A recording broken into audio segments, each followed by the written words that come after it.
आज आपण प्लास्टिक बॉटलने मासे पकडणार आहोत। याच्यासाठी आपण बाटलीचे वरून तोंड कापलेले आहे आणि बाटलीमध्ये वजन बांधले आहे, जेणेकरून बाटली आपली पाण्याखाली जाईल। आणि चाऱ्यासाठी आपण गव्हाचे पीठ वापरणार आहोत। 2 चमचे गव्हाचे पीठ बॉटलमध्ये चांगले मिक्स करायचे आहे आणि त्याच्यानंतर बाटली लांब फेकायची आहे। बाटलीमध्ये वजन असल्यामुळे आपली बाटली पाण्याच्या खाली जाईल आणि गव्हाच्या पिठावरती मासे अट्रॅक्ट होऊन बाटलीच्या आतमध्ये शिरतात। बघा, थोड्याच वेळानंतर एक मासा लागलेला आहे। बाटलीमध्ये मासा समोरच्या दिशेने शिरतो आणि बाटलीचं तोंड छोटं आहे, त्याच्यामुळे माशाला उलटं फिरता येत नाही। काही साईजचे बोईट सापडलेत बघा।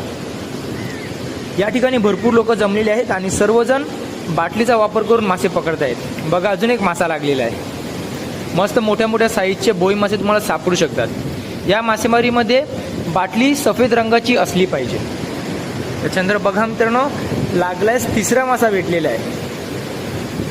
काकांना 4 मासे भेटले आहेत आणि